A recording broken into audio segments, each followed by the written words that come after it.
See it happening in the United States, it gives a shockwave to people. Why? They need this little money in the United States. They have poor people in the United States. There are lots and lots of poor people in the United States. You don't see them because government gives them subsidy. Government gives them a check to take care of yourself.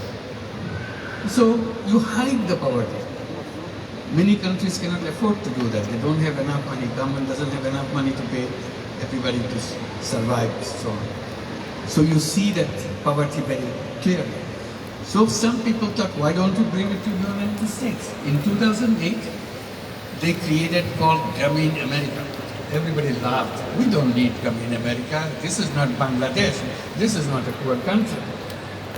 And the people who organized it, they said, no, it's not a poor country, but there are lots of poor people in the country. It's a rich country with lots of poor people.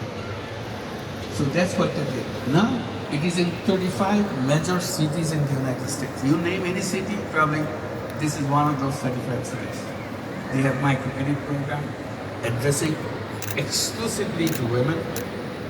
Loan size starts at $500, $600, under $1,000. For them, $600 is nothing. For the poor person, for $600 changes her life. We started it. It grew and grew over the years. Last year, we lent out over $1.5 billion in tiny loans all over the United States. And every penny comes back. So it's just an idea. First they said it worked in Bangladesh, it will never work in anywhere else. I said, why not? People are people. They need money. So it started another country, so global. Somebody said, we have to do it in the United States. I'll give the money, you come here, do it. I said, okay, we'll do it. And now it's all over the United States. I said last year, the total money that we lent out was $1.5 billion. If you go 4 years from now, our projection is it will be $5 billion a year. So fast it goes, because everybody wants that money. For sure, and I think it also highlights the fact that it's really about, like you said, turning your ideas into actions, and oftentimes people can be dissuaded by pursuing their ideas because they don't believe they're going to turn into the next big Nobel Prize winning concept, but sometimes they do.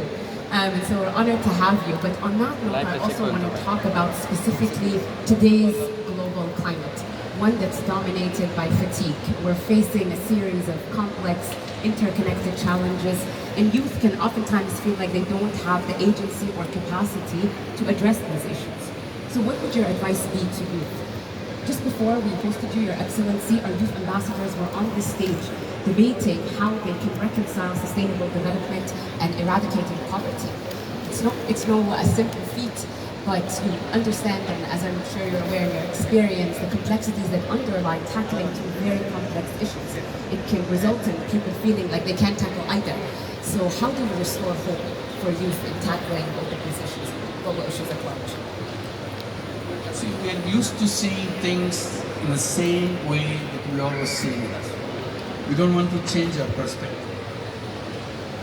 If you look at the problem same way over and over again, you'll see, I can't solve it. All these change your position. Look at it as from other angle, from different directions.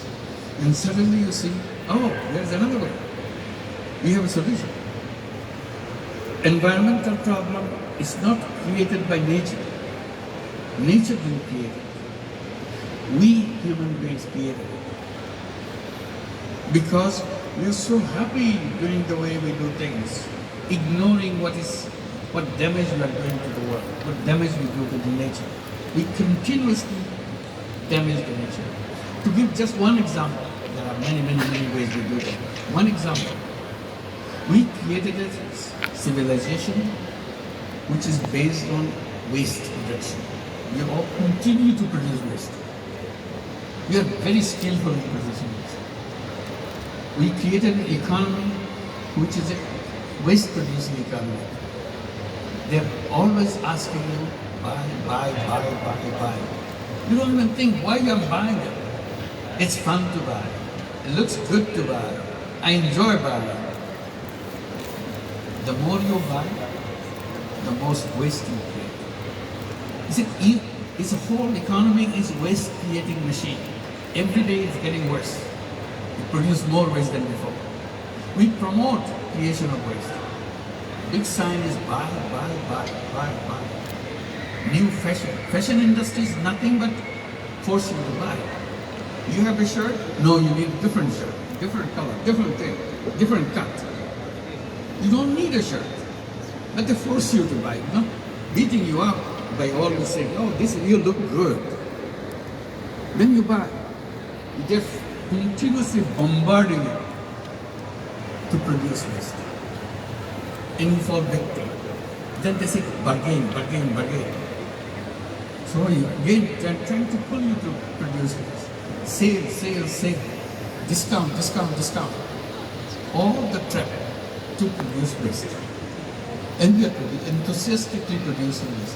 You don't need it, you buy it. If you buy only what you need, you create a completely different economy.